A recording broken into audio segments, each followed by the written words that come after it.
Welcome back to the Pearl Report. Records lost is a common refrain for the government, but as Chris Lincoln reports, it could mean records never made or destroyed before their time.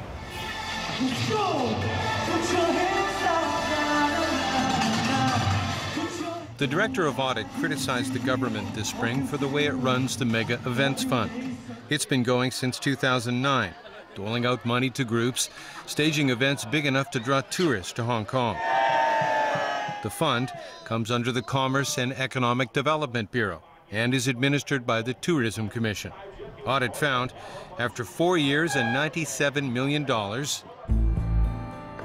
dubious claims for local job creation, unsupported event attendance claims, conflicts of interest in procuring services, and overpayment to an organizer.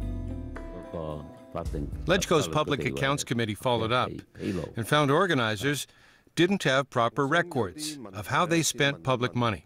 In the contract and in the agreement, they are supposed to keep the documents for 7 years. But that, again, the controlling officer have failed in their duty. And there remained unanswered questions about how the Mega Event Fund's Assessment Committee graded the applications for funding. Only if a project got an average mark of over 60 could that project get the funding from the Mega Fund. We have to see how you score, items like job creation and so on.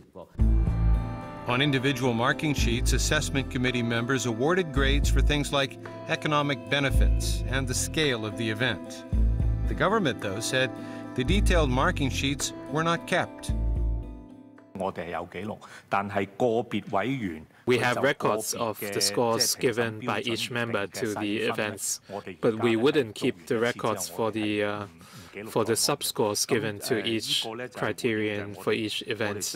We don't have such detailed records of the scores. But that is not detailed enough for us to form a view whether the vetting process has been done properly without any conflict of interest.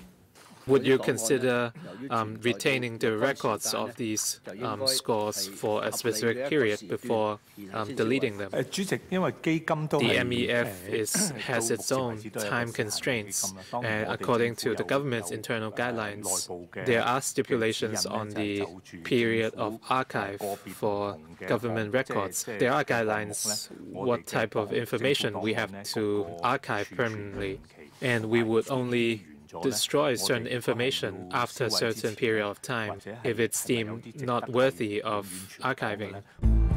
Regardless of what the guidelines say on archiving, the Government Records Service appears powerless to enforce them. From the Ombudsman's report. Even when loss, unauthorized destruction of records is discovered, GRS cannot impose upon the BDs its views on actions to be taken. If the BDs refuse to follow GRS's advice and punish wrongdoers, GRS can do nothing. You can say the rules are mandatory until you're blue in the face. But if the only sanctions they're handing out for destroying records or losing them or not creating them in the first place are verbal warnings and written warnings, I'm really afraid that 20 or 30 years down the road, much of what should be available to us, the citizens of Hong Kong, won't be there. What happened was that during the black rainstorm on 30th March, flooded a section of the tunnel in Yuen Long. And these unforeseen challenges will push the major construction work to be completed by 2016, with the line ready for operation in 2017. Heads are rolling over the delay by the MTR in finishing the Hong Kong Express Rail link, originally due in 2015. Projects Director Chu Tai-chong will leave in October, more than a year before his contract is up. MTR CEO Jay Walder announced in July, after an internal probe, he'd also leave more than a year early. I have to say, I was totally caught by surprise by such information. And obviously, I felt very disappointed. And since that statement, Transport Secretary Anthony Cheung's been fighting off allegations of a cover-up over the delay. No, we are not trying to cover up. Delay rumors surfaced in the news media more than a year ago. After they were confirmed in April, it was revealed Anthony Cheung had been on the phone with the MTR's Jay Walder last November 21st, the day before an express rail progress update to a LegCo subcommittee. I said that I did not agree that the subcommittee should be withheld the information of the possible delay. But Mr. Walder said that there should be facts clarified before anything is to be decided. That's why there was a meeting in the evening on the 21st with Mr. Joseph Lai attending to work out the details. The government agreed at that meeting not to announce a delay the next day. In the meeting, the MTRCL repeatedly indicated to us that the tunneling work, once it's crossed the border, the corporation will be able to give an assessment of the situation and to catch up. James To wanted more than verbal accounts from officials. I asked the administration and the MTRCL to give us the minutes of the emergency meeting. We want to know what exactly has been transpired in the meeting, whether it is the MTR side asking for the concealment of the truth from the LegCo, or that the government side would also like to conceal the information. To my surprise, that they said there is no minutes, no record, and they only try their best to remember from their memory. To was furnished with an 8-page description. We want to see the historic, truthful record, not a memorized, a creative one.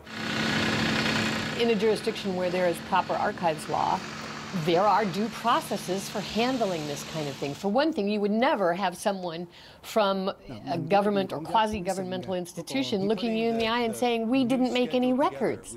It would be against the law. There would be sanctions for that. Private organizations in Hong Kong have archives too. The Pearl Report visited for earlier programs, the HSBC archives, and the Kadoorie family archives, known as the Hong Kong Heritage Project.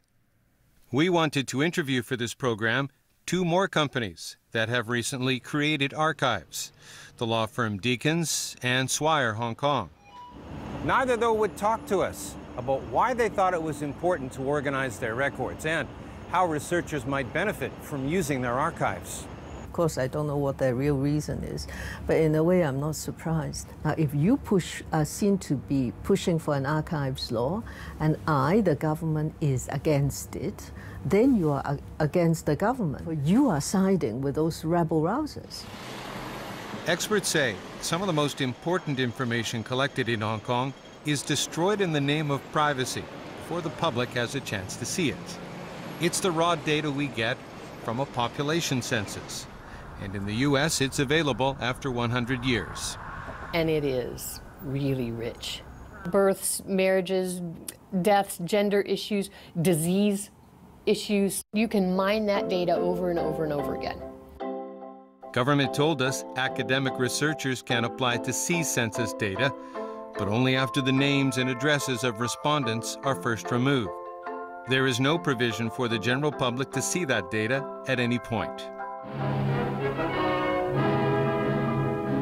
The single greatest group of users of census data is actually private citizens, and they're doing it for genealogy, information about their own family. Our society, our community is quite invested in the value of family, and to destroy the census data doesn't match, in my mind, with a society that values knowing their roots.